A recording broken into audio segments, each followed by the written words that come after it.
Bom dia, meus companheiros de leitura! Sexta-feira!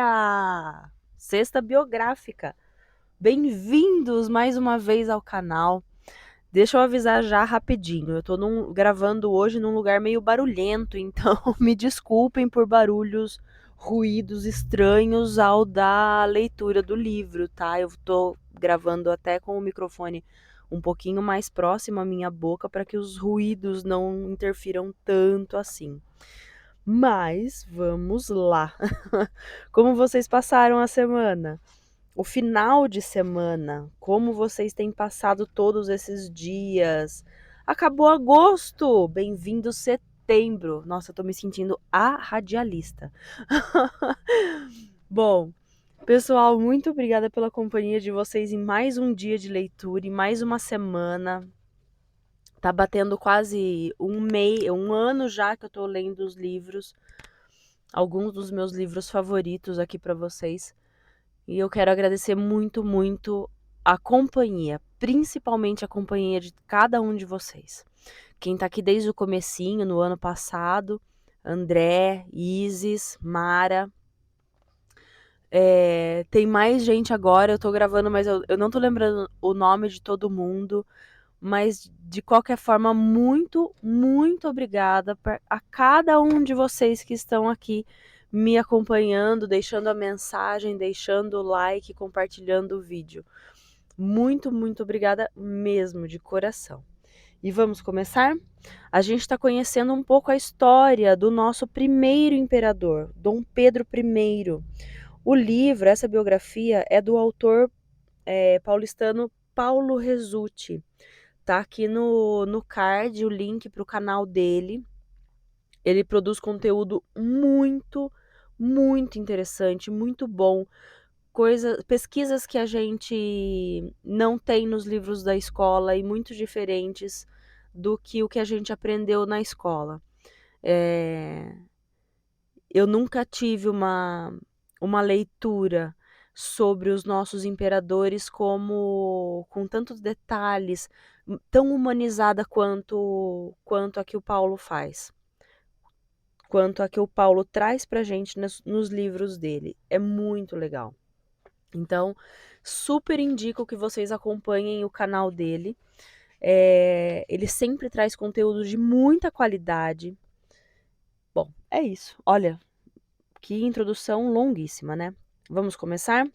A gente está na segunda parte do livro que fala de Dom Pedro, o período de Dom Pedro, né, de vida de Dom Pedro, da chegada do Brasil até 1831, que, se não me engano, é o ano que ele sai do Brasil.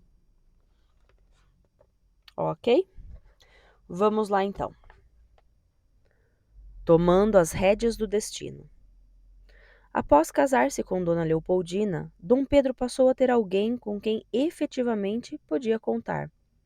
Era ela não apenas companheira, esposa e mãe de seus futuros filhos, mas também alguém que supria, de alguma maneira, a educação que lhe faltara. Essa tarefa Dona Leopoldina tomou para si com prazer, como demonstram as diversas cartas que enviou aos familiares para relatar-lhes tanto o seu esforço para ensiná-lo, quanto a evolução intelectual do marido. Infelizmente, Dona Leopoldina não explicita em quais áreas teria influído na cultura do príncipe, mas é certo que não era apenas ele quem aprendia. Nos primeiros anos de casados, os dois se dedicaram juntos ao estudo da música. Quando chegou ao Brasil em 1816, o ilustre Sigismund von Neukomm, discípulo de Haydn, pianista e compositor, já passara por diversas cortes europeias como São Petersburgo, Viena e Paris. Neukomm foi o responsável pela popularização em terras brasileiras das obras de seu antigo mestre e de Mozart. Professor de música e de composição de Dom Pedro e de Dona Leopoldina, ele registrou em carta um comentário a respeito de seu aluno principesco. Abre aspas. Eu tenho 2 alunos. Não conto com o príncipe real que se ocupa da música como um príncipe. Fecha aspas. Já Dona Leopoldina parecia não concordar com o músico. Em carta datada de 24 de janeiro de 1818, ela escreveu ao pai, abre aspas, meu marido é compositor também. Faz-vos presente de uma sinfonia e de um Te-Deum compostos por ele. Na verdade, são um pouco teatrais, o que é culpa do seu professor. Mas o que vos posso assegurar é que ele próprio os compôs sem auxílio de ninguém. Fecha aspas. O início do casamento de Dom Pedro com Dona Leopoldina foi calmo. Os dois ocupavam uma ala do Palácio de São Cristóvão, a eles destinada por Dom João.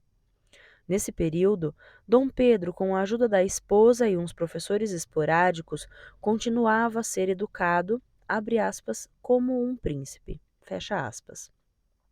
Além da música, ocupou-se também da teoria política e do Estado. Tornou-se leitor das obras de Henri Benjamin Constant de Rebecque, político e pensador francês com quem veio a se corresponder. Também estudou a fundo, segundo Eugênio de Bonglave, as obras do jurista e filósofo italiano Gaetano Filangieri. Crítico daqueles velhos princípios feudais que ainda existiam na Europa e contribuíram para o enriquecimento e o luxo excessivos da nobreza e do clero, em flagrante contraste com a miséria da população. O autor acreditava que uma revolução pacífica seria possível por intermédio do governante, mediante reformas e melhorias que deviam partir de cima para baixo e equilibrar as leis, a produção e a distribuição de renda. Embora não tenha partido de Dom João VI a iniciativa de educar o filho em princípios políticos novos e modernos, necessários a um governante que atuaria num mundo em mudança, a ânsia de Dom Pedro por aprender, mesmo que de forma caótica e sem muita estrutura, lhe garantiria algum estofo no futuro. Inteligência para isso ele tinha. Em carta ao irmão Francisco, Dona Leopoldina afirmou, em janeiro de 1818, abre aspas, talento igual para a música e todos os estudos, como ele possui, ainda não tenho visto. Fecha aspas. Futuramente, nas cartas enviadas aos filhos, Dom Pedro alegraria que na verdade tivera sorte e que eles não podiam achar que o mesmo lhes aconteceria, que eram necessários muito estudo e aplicação para ocupar um trono e que bastavam ele e seu irmão Miguel como os últimos ignorantes da família. Real, real, real. Após a morte de Dona Maria I, em março de 1816, acreditava-se que a corte regressaria a Lisboa. Entretanto, Dom João deixou-se ficar para realizar no Brasil o casamento de Dom Pedro. Quem apostava que depois disso a corte finalmente partiria foi frustrado pela publicação, no início de 1818, de que ocorreria na cidade do Rio de Janeiro a aclamação de Dom João como rei do Reino Unido de Portugal, Brasil e Algarve, de quem, da além-mar, em África, senhor da Guiné e da conquista, navegação e comércio da Etiópia, Arábia, Pérsia e Índia. Em 6 de fevereiro de 1818, de acordo com a tradição portuguesa, Dom João foi aclamado. Apesar de uma coroa, um cetro e demais aparatos simbólicos fabricados no Rio de Janeiro para a ocasião, ninguém coroou o novo rei. Nem ele pôs a coroa na própria cabeça, como fizera Napoleão antes. Segundo a tradição portuguesa, não se coroavam mais os reis em Portugal desde 1640, quando Dom João IV dedicou a coroa a Nossa Senhora da Conceição, padroeira do país. Mas isso não ofuscou o fausto da comemoração. Uma grande construção avarandada foi erigida para que o povo, da Praça do Paço da cidade, pudesse enxergar toda a realeza e nobreza de Portugal. Uma verdadeira festa medieval foi preparada, com direito a rei de armas, arautos, passavantes e os demais cargos criados no auge do feudalismo, bem como, heráldicas do velho mundo, que entravam em gritante contraste com o clima, a fauna e a flora do novo mundo. A cerimônia iniciou-se no paço da cidade com a chegada de Dom João à grande varanda central, que se destacava do conjunto pelo tamanho e pela largura. O cortinado era damascado.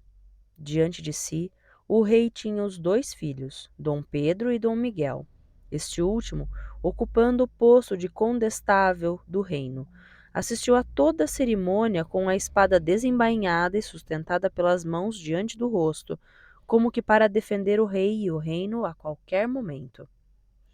Dom João vestia um chapéu escuro, adornado com plumas brancas, e trajava roupa de gala, trazendo sobre os ombros um pesado manto de veludo vermelho em que se viam, bordados a ouro, os brasões de Portugal, Brasil e Algarve. Nas gravuras que sobreviveram é possível ver o povo na praça protegendo-se com sombrinhas do sol. É de se imaginar como os europeus devem ter se sentido, cobertos de mantos e veludo, em pleno verão carioca. Após a aclamação da multidão, o rei se sentou e recebeu com a mão direita o cetro de ouro. Seguiram-se então o juramento civil feito ao desembargador do paço e o juramento religioso feito ao bispo. Depois o rei voltou a sentar-se enquanto Dom Pedro, com a mão sobre o evangelho, jurava fidelidade ao pai, sendo nisso seguido por Dom Miguel. Ambos beijaram a mão de Dom João como símbolo de obediência e fidelidade. No futuro, os 2 seriam acusados de romper o compromisso. Um deles chegaria a ser acusado pelo irmão de parricídio. Finalizada essa parte da cerimônia, a bandeira real foi desfraldada pelo alferes-mor, enquanto o rei de armas convidava a nobreza e os altos funcionários do governo a jurarem fidelidade ao novo rei. Depois de aceitos os juramentos, o alferes-mor bradou da sacada para a multidão, abre aspas, real, real, real pelo mui alto e mui poderoso senhor rei Dom João VI, nosso senhor. Fecha aspas. Toda a assistência repetiu aos berros a frase, acima das notas ecoantes da orquestra que tocava entre o rei e o seu povo.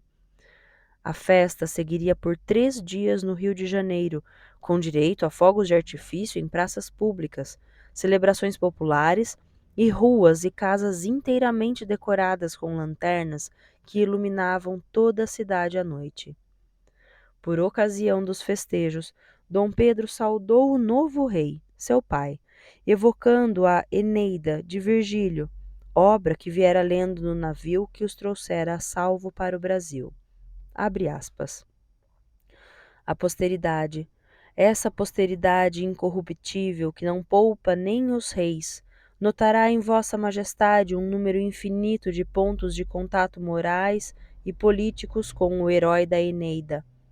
Como Enéas, vossa majestade veio lançar, depois de uma longa navegação, os fundamentos de um estado que deve ser um dia o primeiro do mundo. Como Enéas, vossa majestade será proclamado modelo dos filhos e dos reis. Fecha aspas. Um herdeiro inquieto. À parte as manifestações públicas, oficiais e protocolares da corte, a participação do príncipe Dom Pedro, com então 19 anos, era nula na política e nos negócios de Estado. Os cortesãos de seu pai, a quem detestava devido às intrigas e fofocas, faziam de tudo para mantê-lo afastado do governo e do próprio rei. Seu espírito vivo, sua audácia, sua vontade de agir entravam não só em franco confronto com o mundo contemporizador de Dom João VI, mas ameaçavam os que gozavam da confiança e da boa vontade do monarca. Em 1817, por exemplo, no auge da Revolução Pernambucana, cujo objetivo era transformar parte do Nordeste brasileiro em uma república, Dom João teria sido informado por seus íntimos de que o príncipe Dom Pedro, dado a ideias liberais, era simpático ao movimento. O jovem teria de pronto organizado um batalhão de voluntários e se oferecido ao pai para, à frente de seus homens, combater os rebeldes pernambucanos. Em outra ocasião, Dom Pedro teria amansado um cavalo para dar de presente a Dom João, mas novamente os cortesãos que cercavam o rei advertiram-no de que se trataria de um truque, de que o cavalo era selvagem e o derrubaria. Revoltado com a atitude de desconfiança na recusa do presente, Dom Pedro tomou o cavalo e saiu em desabalada carreira até dar cabo do animal, gritando que, se o pai não o montasse, ninguém mais o faria. Entretanto, apesar de seu gênio afoito, indomável, imprudente e independente e aventureiro ter mais pontos de contato com a mãe, Dona Carlota, a esta o príncipe respeitava e temia, uma vez que, mesmo adulto, recebia dela algumas bofetadas. Cartas guardadas no arquivo histórico do Museu Imperial em Petrópolis revelam que ele se lembrava da mãe ao retornar das caçadas na fazenda de Santa Cruz, enviando-lhe todas as presas que abatera. Ainda assim, Dom Pedro estava longe de ser o filho querido de Dona Carlota. Esse lugar era reservado a Dom Miguel e às filhas mais novas, que ela conseguiu casar com os parentes da família real espanhola. Dom João, apesar da maneira peculiar com que o demonstrava, parecia realmente apreciar Dom Pedro e Dona Maria Teresa, filha mais velha que fizera questão de tirar do raio de influência de Dona Carlota. Carlota sempre veria o filho mais velho com certa desconfiança. Graças às posturas políticas que afrontavam por completo as ideias absolutistas com as quais ela fora criada. O pai o amava e se preocupava com ele, mas a seu modo, sem grandes demonstrações de afeto. Além disso, em virtude das ideias do jovem, mantinha-o afastado do governo. A mãe, por sua vez, não fazia grande questão de sua presença. Dom Pedro nascera em Portugal, mas fizera-se homem no Brasil e aprendeu a amar a antiga colônia como se nela houvesse nascido. Educado segundo os princípios absolutistas, ele cresceu vendo Napoleão destroçar esses mesmos princípios e criar uma nova forma de governo, espalhando os ideais da Revolução Francesa para além das fronteiras da França. E isso influiu na mentalidade de jovens de toda uma geração, como bem demonstra o clássico, abre aspas, O Vermelho e o Negro, do escritor francês Stendhal, em que o drama do personagem principal nasce de ele ter de escolher para a vida opções que inexistiam antes da Revolução Francesa e de Napoleão. Dom Pedro aparecerá ao longo de sua trajetória com um pé em cada lado do oceano. É liberal, mas com laivos absolutistas. Preocupava-se com a esposa e os filhos, mas divertia-se à noite na casa de amantes esporádicas e oficiais. Dividido, ele também permanecerá na eternidade, que ainda se mostrava distante quando, em meados de 1818, o rapaz de 20 anos descobriu que seria pai. No final deste mesmo ano, uma desgraça se abateu sobre a família. Dona Maria Isabel de Bragança, irmã um ano mais velha que Dom Pedro, partira para a Espanha em 1816 com a irmã menor, Dona Maria Francisca. Ambas desposariam seus tios, irmãos de Carlota Joaquina. Dona Maria Isabel casou-se com o rei da Espanha, Fernando VII. Dona Maria Francisca com o infante Dom Carlos de Bourbon.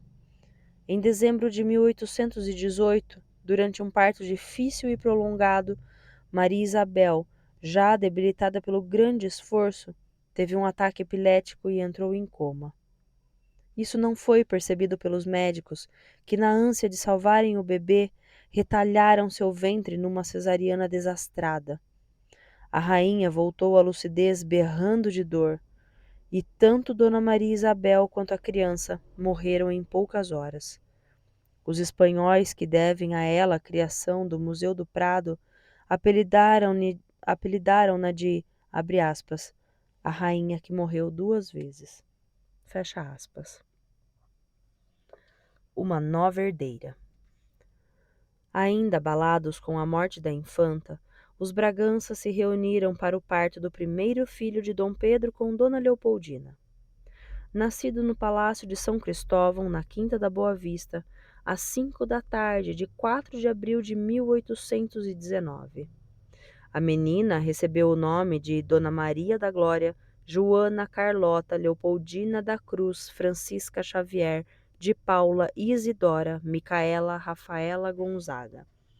Nele constam, como de praxe, homenagens ao avô, Dom João, entre parênteses, Joana, à avó, Dona Carlota, à mãe, a São Francisco Xavier e de Paula, a Santo Isidoro de Servilha, cuja data de morte é 4 de abril, dia do nascimento da menina, aos arcanjos Miguel e Rafael, entre parênteses, Micaela e Rafaela, e a São Luís Gonzaga.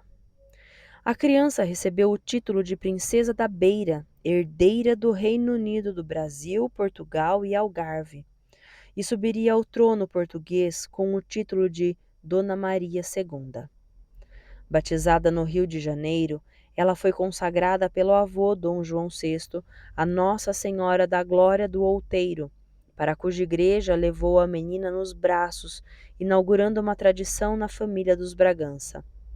Dona Leopoldina e Dom Pedro iriam ao menos uma vez por semana assistir à missa naquele templo, localizado em um outeiro aos pés do qual, naquela época, o mar chegava.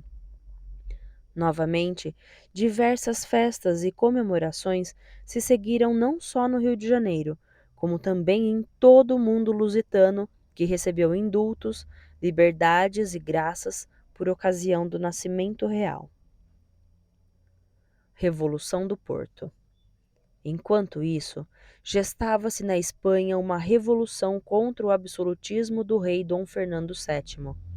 A revolta explodiria em janeiro de 1820. O exército e o povo obrigaram o rei a restaurar a Constituição de Cádiz, apelidada de La Pepa, criada pelas Cortes, entre parênteses o Parlamento, em 1812, quando o monarca estava preso na França por Napoleão. A Constituição fora revogada em 1814 com o retorno do rei. Além da Constituição, a revolta também obrigou Dom Fernando VII a instalar no poder um governo liberal.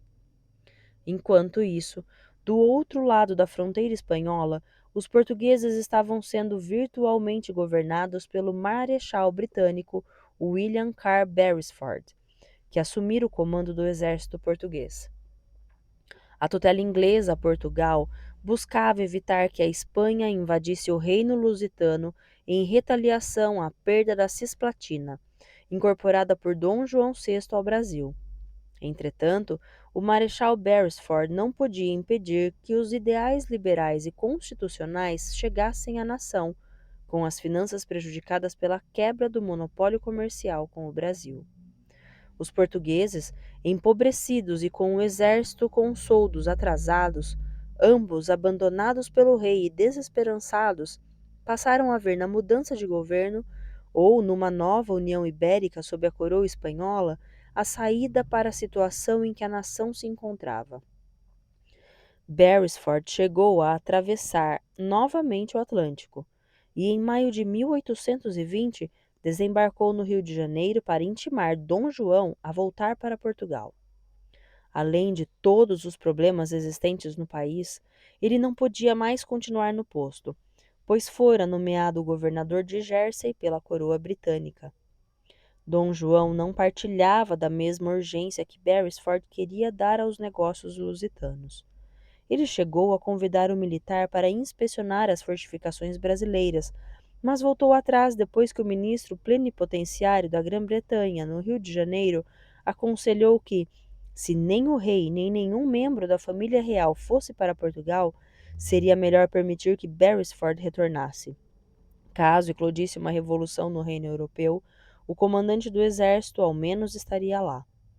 O marechal embarcou de volta para Portugal em 13 de agosto, mas já era tarde. No dia 24, uma revolução eclodiu na cidade do Porto e se espalhou por todo o país. Logo, uma junta governativa foi formada, sendo marcadas eleições para os representantes das cortes. O parlamento português, que não se reunia desde 1697, deveria assumir a função de Assembleia Constituinte e elaborar uma carta para a nação. A junta, que passara a governar em nome do rei, também exigia o retorno de Dom João VI. Em 17 de outubro, um navio português chegou ao Rio de Janeiro com a notícia da Revolução. O rei, então, incrédulo, tinha que tomar uma decisão sobre o assunto, mas resolveu, como era de seu feitio, pedir a opinião de seus conselheiros e ministros. 10 dias depois, mandou divulgar uma carta em que admoestava seus súditos pela ousadia do ato e afirmava que decidira quem da família real partiria para Portugal e quem ficaria no Brasil. Dessa forma, julgava possível manter a integridade do Reino Unido, que Portugal estava disposto a contestar desde que começara a empobrecer e que os papéis de colônia e metrópole haviam se invertido. Vai o pai ou vai o filho? A farsa de 1807 era reeditada 13 anos depois. Quem iria e quem ficaria? Novamente, Dom Pedro era o favorito para ir, enquanto o rei permaneceria no Brasil. Dois partidos logo se delinearam. Um deles era movido pelo recém-chegado Conde de Palmela, representante de Portugal no Congresso de Viena. Para ele, a Constituição era uma necessidade e Dom Pedro deveria partir para Portugal a fim de, abre aspas, presidir as cortes e sancionar a carta cujas bases seriam estabelecidas pelo trono. Fecha aspas.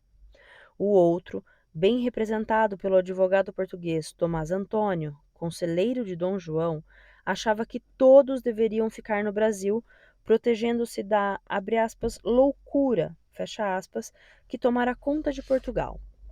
Enquanto o povo português não se comportasse, dizia, o rei não devia ceder 1 milímetro sequer de seu poder. Em resumo, nada de voltar para lá e ratificar uma Constituição. Desse modo, Dom João tergiversou, ganhando tempo mais uma vez. Agora, até o final de janeiro de 1821, quando finalmente resolveu enviar Dom Pedro a Lisboa. O príncipe havia sido mantido, como de praxe, fora da tomada de decisão. Mesmo com a resolução tomada, Dom João perguntava aos conselheiros como deveria abordar o filho, o que faria e o que argumentaria em caso de recusa. A relação entre pai e filho era tortuosa. Dom Pedro sabia de tudo o que estava ocorrendo e desejava partir para Portugal. Segundo carta enviada ao amigo e conselheiro Conde dos Arcos, ex-vice-rei do Brasil e governador da Bahia. Abre aspas. Meu conde amigo, dou-lhe parte. O sarmento me disse que Tomás lhe dissera que eu não havia de ir porque ele não queria e que meu pai também não queria. Mas iria a Mana, Dona Maria Teresa, com meu sobrinho e mano, Dom Miguel, debaixo do pretexto de tomarem conta das suas casas. Deste modo, não vamos bem, e é necessário que o conde veja se meu pai decide a meu favor, que é o que nós desejamos. Eu ontem disse a Mana que sabia todas essas coisas porque me o haviam dito na cidade. E eu tinha muito interesse nisto, porque a meu pai interessava igualmente, ou se era possível ainda, eu interessava mais, para ver se ela lhe vai contar, e se meu pai lhe diga amanhã alguma coisa, mais ainda que ela lhe não diga nada inste o conde, oportum et importum, porque é de absoluta necessidade. Fecha aspas. Pai e filho viviam sob o mesmo teto e tinham que usar de subterfúgios, informantes e armadilhas, como aquela que Dom Pedro armou com a irmã para ver se Dom João mencionava algo a respeito da viagem.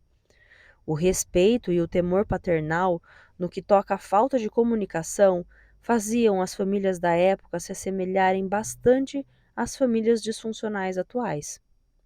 Nessa altura, não só o rei, mas também seus ministros e conselheiros estavam envolvidos na questão que já havia caído em domínio público e dividido o Brasil. Um folheto lançado no Rio de Janeiro pregava que nenhum membro da família de Bragança deveria deixar o país. Se o rei ou qualquer outro partisse para Portugal, alimentaria a revolução lá instalada. Se permanecesse no Brasil, não lhe dariam importância. Além do mais, o folheto afirmava que o monarca não precisava da antiga metrópole, ao passo que Portugal não sobreviveria sem a ex-colônia. Em resposta à publicação, foi impressa na Bahia uma peça que respondia a todas as questões propostas.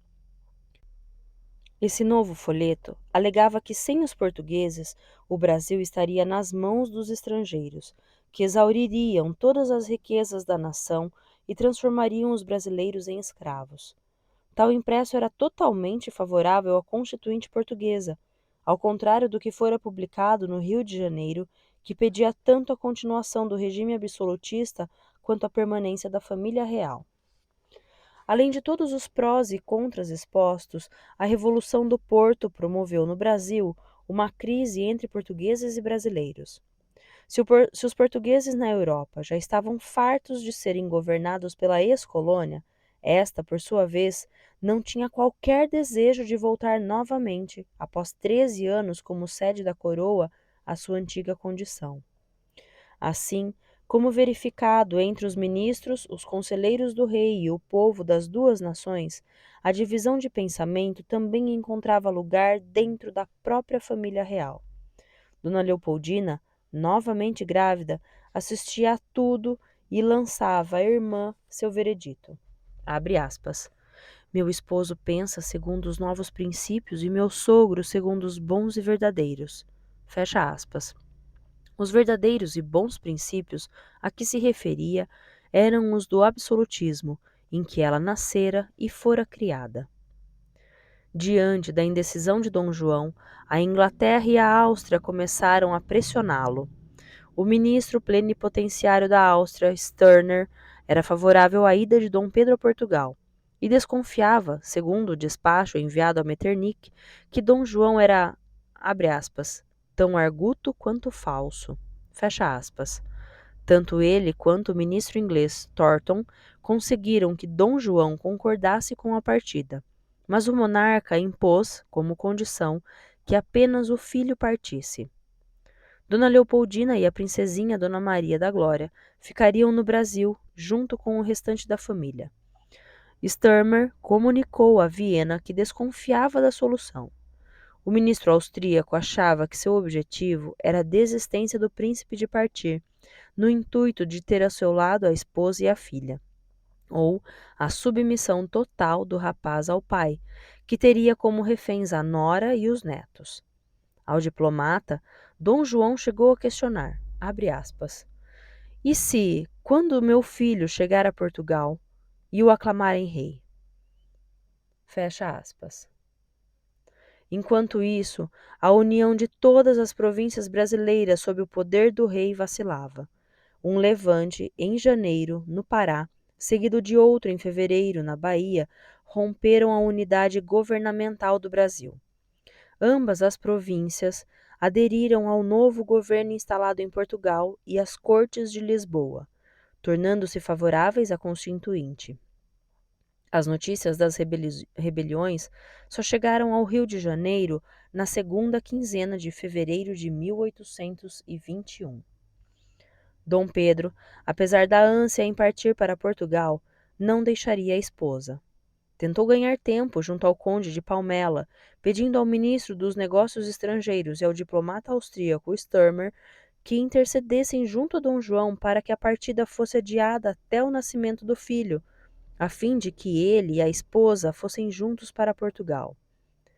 A ira de Dona Leopoldina caiu sobre ambos os ministros, que insistiram na partida iminente de Dom Pedro.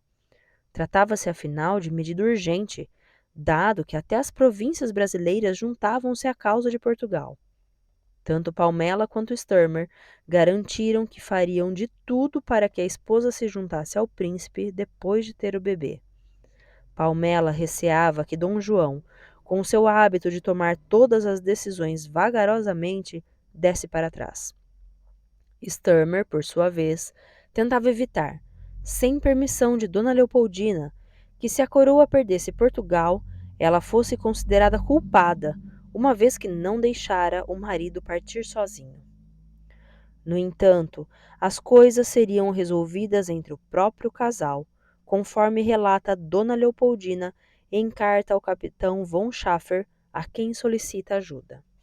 Abre aspas. Debaixo do maior segredo, de modo que nem viva a alma o possa sequer suspeitar.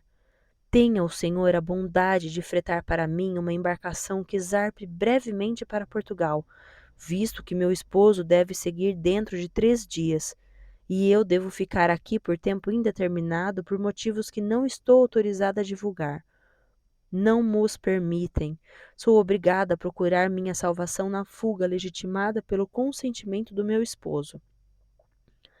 Queira procurar-me uma boa ama de leite, para meu filhinho que nascerá no mar. Tudo isso debaixo do maior segredo. Ninguém deve sequer suspeitar. Fecha aspas. A fuga romântica da esposa fiel, porém, não se fez necessária. No fim, Dona Leopoldina venceu. Segundo Sturmer, após jogar-se diante do sogro por 3 vezes no mesmo dia, pedindo que não a separasse do marido. A lembrança de sua irmã com o filho em Viena, separada do exilado Napoleão Bonaparte, talvez a tenha levado a pensar que lhe aguardava destino semelhante. Segundo outra versão, Dom João mandou a filha Maria Teresa procurar a nora a fim de apaziguá-la.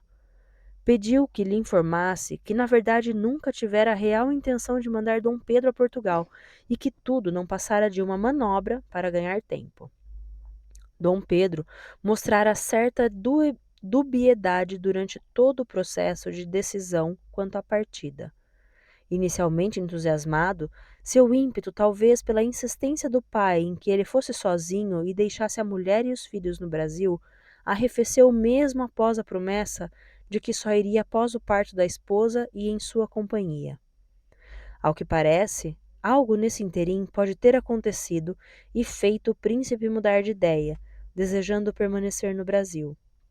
Dom Pedro, em resposta a uma consulta de Dom João, enviara-lhe um documento em que se mostrava favorável à Constituição. Esta, porém, deveria ser conferida pela autoridade real e não usurpada. Dom Pedro assume como personagem principal. Ainda tentando estabelecer a ordem e ter algum controle sobre a situação no Brasil, Dom João mandou publicar em 25 de fevereiro um decreto em que convocava a reunião das cortes em terras brasileiras. As cidades, vilas e ilhas portuguesas no Atlântico deveriam enviar seus representantes ao Rio de Janeiro. Essa assembleia teria a função de examinar as propostas das Cortes de Lisboa e adaptá-las à realidade do Brasil. Na tentativa de resolver um problema, Dom João criou outro. Seu decreto desafiava abertamente a autoridade das cortes portuguesas, e com a ideia de uma legislação diferente para o Brasil e Portugal, abria precedente para a separação política, algo que as tropas lusitanas, o núcleo forte do movimento constitucionalista português, não permitiriam. O dia 26 de fevereiro mal começara quando os primeiros soldados do 3º Batalhão de Caçadores chegaram à Praça do Rócio, atual Praça Tiradentes, no centro do Rio de Janeiro. Por volta das 3 horas da manhã, formaram-se diante do teatro e logo foram seguidos por uma bateria de 6 peças. Junto aos soldados e oficiais, entre os quais havia um brigadeiro, estavam alguns líderes políticos que reivindicariam, se necessário à força, que o rei jurasse a Constituição, que ainda nem fora criada. Enquanto os batalhões saíam dos quartéis, 2 informantes, o padre Góes e um oficial graduado que não quis participar da revolta, partiram para o Palácio de São Cristóvão, onde avisaram Dom Pedro e Dom João VI sobre o que estava ocorrendo na cidade.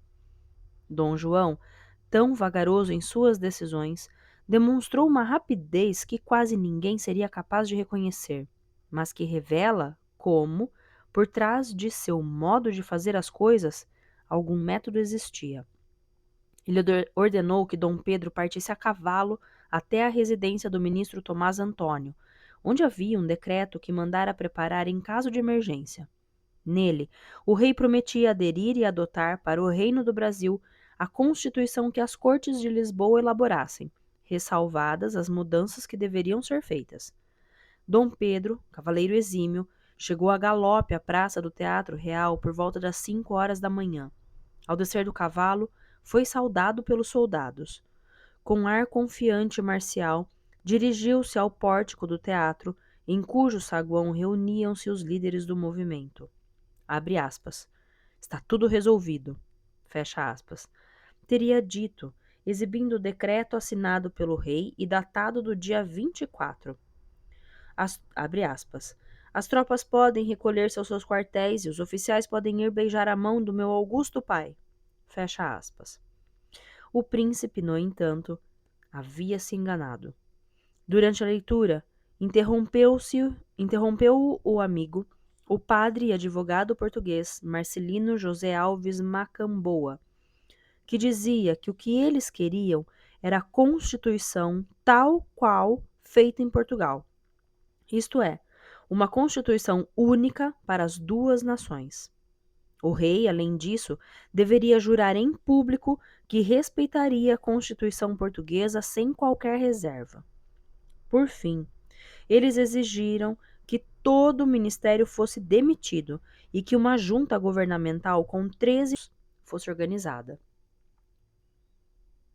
O príncipe tentou contemporizar, dizendo que não existia uma Constituição portuguesa para ser jurada e que a do Brasil se faria da melhor maneira possível, decidida por seus próprios representantes. Tudo, porém, foi em vão. Sem escolha, Dom Pedro retornou a São Cristóvão, onde reencontrou o pai e lhe expôs o ocorrido. Às 8 horas, o príncipe chegou novamente ao pórtico do teatro. As nomeações exigidas tinham sido aceitas, cabendo ao rei indicar o cargo ocupado por cada um dos elementos da junta governamental. Com a mesma data retroativa, o novo decreto finalizava com, abre aspas, hei por bem, desde já, aprovar a Constituição que ali se está fazendo e recebê-la no meu reino do Brasil e nos mais domínios da minha coroa. Fecha aspas. Dom Pedro reuniu como pôde, no teatro, os membros do Senado da Câmara, funcionários mais graduados e todos a quem caberia alto cargo no governo. Em seguida, fê-los jurar sobre o Evangelho a nova Constituição a ser feita. Depois, do alto da varanda do teatro, leu para o povo e a tropa o decreto de Dom João, fazendo por ele, na condição de procurador, o juramento solene, para o qual lhe segurava o Evangelho o bispo capelão. No entanto, aquele dia deveria mesmo pôr à prova os talentos de cavaleiro de Dom Pedro. Não bastava tê-lo como procurador do pai. Os manifestantes queriam o rei em pessoa no juramento solene. Assim, pela terceira vez, o príncipe partiu rumo a São Cristóvão. Entre as idas e vindas já se somavam 30 quilômetros de cavalgada. Se as novas ideias liberais davam mostra de sua força, a importância do rei e da família real não fora descartada. Apesar de eles serem forçados a jurar uma constituição que não existia e que removeria parte do seu poder.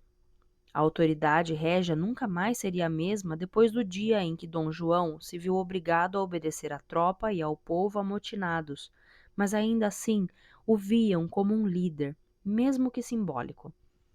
Talvez esses pensamentos lhe tenham surgido à cabeça enquanto ele se dirigia de carruagem à cidade, com Dom Pedro cavalgando ao lado. A multidão que se encontrava na praça regozijou-se ao ver o monarca. Ovacionando-o, chegaram a tirar os cavalos e o próprio povo puxou a carruagem de Dom João. O rei, exasperado por aquela efusão popular, acabou por ser ainda carregado até os seus aposentos no paço da cidade, quando então percebeu que sua bengala de cabo de ouro com diamantes incrustados fora roubada.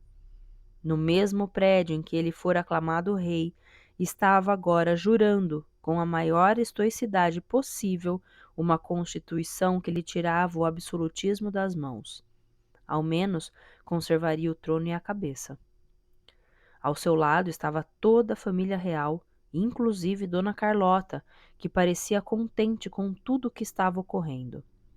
Absolutista convicta, ou ela demonstrava ser uma excelente atriz, ou finalmente começava a entrever que os seus dias de exílio na América estavam contados.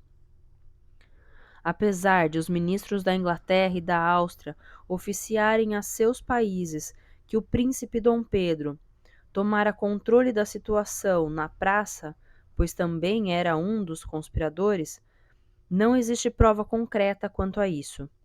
Ao contrário, diz Palmela em uma carta, na tentativa da tropa amotinada de aclamá-lo rei de Portugal, ali mesmo, na Praça do Rócio, ele foi o primeiro a gritar, abre aspas, Vive el rei Dom João VI, fecha aspas. Desse dia em diante, Dom João não teve mais como manter o príncipe afastado dos assuntos de Estado. Ao novo ministro do Estrangeiro e da Guerra, Silvestre Pinheiro Ferreira, teria declarado que insistira em ter o príncipe presente na reunião do Conselho e com os ministros. Abre aspas. Como o príncipe toma parte dos negócios públicos, é de necessidade que a tome nas deliberações do governo. Tempo há que eu tenho pensado em chamá-lo a elas. E se o não tenho feito, é porque, se bem o seu voto não coarcte a minha soberana autoridade, não pode deixar de prender mais ou menos, segundo o grau de empenho que ele mostrar, a liberdade de opinar dos conselheiros. Mas esta, que foi a razão até agora, cessa de o ser depois da época de 26 de fevereiro, e, portanto, aprovo e folgo que ele seja presente, como me haveis proposto. Fecha aspas. A partir de 26 de fevereiro, os fatos começaram a se suceder mais rapidamente. Dom João concordou, durante uma reunião de ministros e conselheiros, em voltar a Portugal com a família e deixar Dom Pedro no Brasil como príncipe regente. Em 6 de março de 1821, em meio a tanta confusão, nascia mais um membro da família Bragança. Dom João Carlos veio ao mundo no Palácio de São Cristóvão, às 14h. Dona Leopoldina sofreu para dar à luz esse filho. A criança, muito grande e gorda, só saiu até a metade de dentro da mãe sem ajuda. O braço direito do bebê estava na frente da cabeça, o que dificultou o parto. 3 dias depois, segundo carta à irmã Maria Luísa, a princesa delirou a noite toda porque correra, abre aspas, risco de infecção abdominal, pois durante o parto deixaram que me resfriasse. O parteiro, que é muito habilidoso, ajudou rapidamente.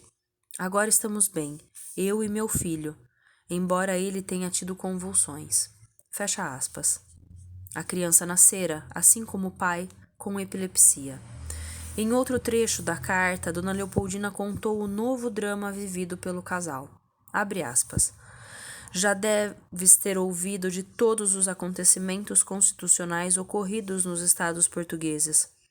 Podes bem imaginar que influência tem sobre o meu estado de espírito. Embora não pense contra eles, meu esposo jurou aqui a Constituição. O rei vai para Portugal e levará consigo meus 2 filhos, o que me é extremamente penoso. Fecha aspas. Esta seria a garantia de que Dom Pedro juraria a Constituição que chegasse ao Brasil. Na prática, com a revolta portuguesa no Rio de Janeiro, em fevereiro de 1821, o Brasil voltaria a receber ordens de Portugal. Não haveria uma constituição para cada reino, mas, ao mesmo tempo, os deputados brasileiros seriam convocados a Lisboa para tomar parte no processo constitucional. Em 21 de abril, à véspera da Páscoa, reuniu-se uma assembleia no Rio de Janeiro, mais especificamente na Praça do Comércio, espécie de bolsa de valores da época. um moderno prédio projetado em estilo neoclássico pelo arquiteto francês Grand-Jean de Montigny e inaugurado um ano antes, no dia do aniversário do rei. A assembleia era composta de eleitores paroquiais. Estes deveriam iniciar o processo de escolha daqueles eleitores da comarca que viriam a tomar parte no processo de seleção dos deputados a que caberia representar o Brasil junto às cortes em Lisboa. O ministro Silvestre Pinheiro Ferreira aproveitaria a Assembleia tanto para explicar como se daria a transição do poder do rei para o príncipe regente, quanto para pedir as opiniões e o consentimento dos eleitores. Diante da novidade de um governo representativo, também o povo lotou o local. Os que não conseguiram entrar concentraram-se do lado de fora do edifício. Embalados pela distribuição de vinho por parte dos comerciantes portugueses, animavam-se cada vez mais com as notícias vindas de dentro do prédio. Por volta das 4 horas da tarde, quando o juiz da comarca que presidiria a Assembleia estava prestes a apresentar os assuntos a serem tratados, foi impedido de falar. O padre Macamboa, que não era eleitor, apresentou-se junto com Luís do Prá na condição de defensor do povo, incitando os eleitores e a população contra o governo e exigindo que se adotasse naquele mesmo dia como Constituição a espanhola La Pepa, até que a Constituinte, a ser elaborada em Lisboa, redigisse uma inteiramente portuguesa. Logo que soube do ocorrido no prédio da Praça do Comércio, Dom Pedro convocou 2 batalhões, um de artilharia e outro de infantaria, e posicionou-os entre a cidade e São Cristóvão, visando proteger a residência real. Em seguida, partiu para o palácio. Havia já chegado em São Cristóvão uma delegação com a proposta da Assembleia, sendo aguardada a aprovação do rei. Aos ministros e conselheiros de Dom João juntou-se Dom Pedro. Ante a insistência do ministro Silvestre em que o rei, completamente apático, deveria aceitar a Constituição, o príncipe prometeu jogá-lo pela janela caso continuasse a insistir nesse absurdo. Apesar da argumentação do príncipe contra o aceite de uma Constituição estrangeira, somente ele e o ministro da Marinha votaram contra. Enquanto isso, na Praça do Comércio, começou a correr o boato devido à demora no retorno da delegação que partira para São Cristóvão de que o rei não aceitaria a nova Constituição. Para piorar, outro rumor dava conta de que uma imensa quantidade de ouro estaria sendo embarcada nos navios que levariam a corte de volta a Portugal. Tudo isso fez do Prá ordenar que um velho oficial presente na Assembleia fosse aos fortes exigir que disparassem contra qualquer nau que quisesse deixar o porto. No entanto, embora tenha conseguido chegar a uma das fortalezas, o militar acabou aprisionado no meio da baía por um barco com soldados comandados por Dom Pedro. Por volta das 10 horas da noite, lavrou-se em São Cristóvão um decreto pelo qual Dom João acatava o pedido da Assembleia e decretava que a Constituição espanhola deveria ser observada no Brasil. A multidão na Praça do Comércio, porém, em vez de se dispersar, como os ministros acharam que ocorreria, tornou-se mais virulenta e prosseguiu em sessão, propondo ao trono as exigências mais disparatadas e extremadas. Os radicais pressionavam os eleitores, tomados de pavor, a concordarem com tudo o que era exigido. Dom Pedro percebeu que as coisas estavam indo longe demais.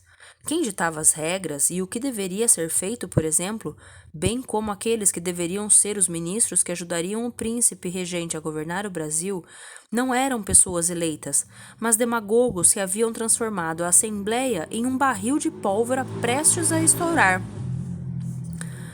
Passando por cima da autoridade do rei, que nada decidia, e ignorando também os ministros e o governador de armas da capital, Dom Pedro ordenou ao general Jorge Avilés que os soldados avançassem para a Praça do Comércio e desfizessem aquela casa de loucos.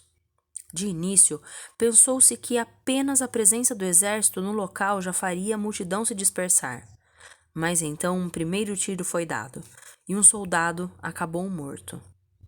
O local foi varrido a baionetas e coronhadas e esvaziado completamente. Houve mortes e prisões, bem como gente que se atirou do edifício e tentou fugir a nado. Às 5 horas da manhã da Páscoa, tudo havia terminado. No mesmo dia, um novo decreto de Dom João VI, escrito por Dom Pedro, dava por cancelada a adoção da Constituição Espanhola, alegando que ela fora imposta por pessoas que não representavam verdadeiramente o povo. Também do dia 22 é o decreto, com data de 7 de abril, que comunica oficialmente a partida da família real e a nomeação de Dom Pedro como príncipe regente, cabendo a ele, abre aspas, o governo geral e inteira administração de todo o reino do Brasil. Fecha aspas. Em menos de um mês, Dom Pedro tinha mostrado ao que viera.